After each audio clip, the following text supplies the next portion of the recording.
Welcome to the 5 on 5 tonight. I'm joined by Eric Dittmer, SOU Professor Emeritus for Geology and Environmental Studies. Thank you so much for joining us. My pleasure. So, Eric, March just so happens to be Tsunami and Earthquake Awareness Month.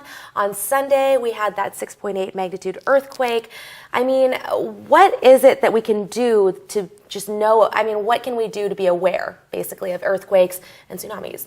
Well, nothing helps awareness like having an earthquake. And the challenge here in the Northwest is that they're less frequent compared to California, for example, where they have more frequent and earthquake memory is easier to sustain.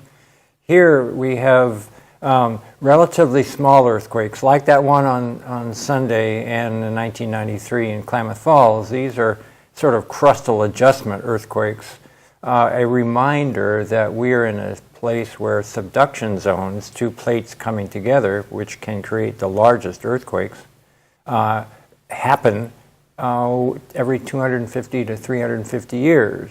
And so for most of our memories, we have not had that here. And we are expecting something called the big one, right? Everyone talks about the big earthquake that's supposed to be happening.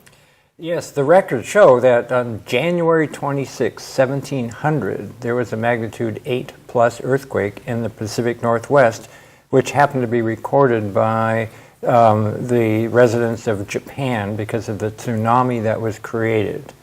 Then scientists looked at the pattern of earthquakes in the past 10,000 years, looking at drowned trees, landslides, and found out that the periodicity is about every 250 to 350 years, and we're overdue for such an event here between Northern California and Southern Canada. Can we predict these things at all?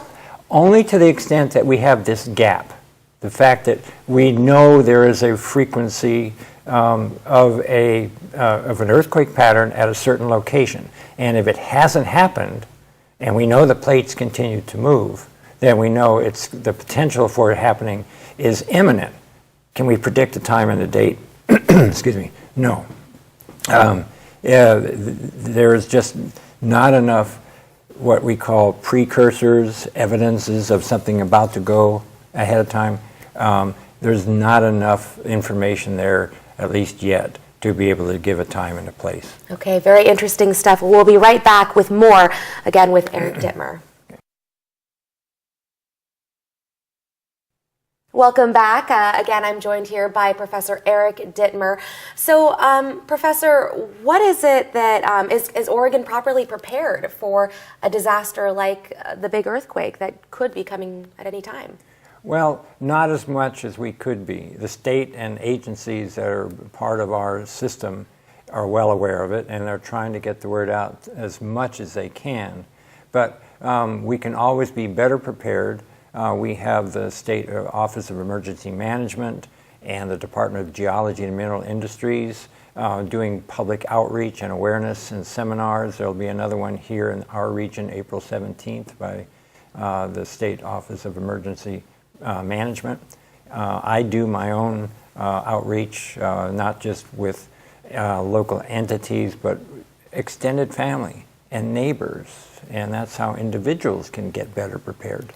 Oh, and speaking of which, how do individuals make sure they're prepared? Because, I know when I was a kid, I was taught to get under tables, door jams, that kind of thing. Does all that still hold true? Most of it does.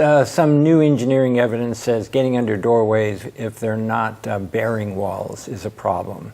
So you can go to the www website for FEMA, F-E-M-A, or Red Cross, or the U.S. Geological Survey to get the up-to-date information. But you yourself at work or at home can look before an earthquake for obvious hazards, large glass areas, things that can fall. Look for safe areas, tables that you can get under and duck, cover, and hold during an earthquake. Have emergency supplies available. First aid kits and fire extinguishers, flashlights, batteries, radios. Again, there's lists, extensive lists on websites for that. Then duck, cover, and hold. But I think the other important thing is being aware that this can happen, communicate this with your family members, people you work with, or the immediate friends and neighbors, so they know and can try to remain calm during this, collect materials that they would need after such an event, the chances are very good that you will be on your own. Very interesting stuff, and good to know for sure. Yeah. Okay, again, this is Eric Dittmer, SOU Professor Emeritus of Geology and Environmental Studies. Thank you so much for joining us. Oh, my pleasure. We'll be right back.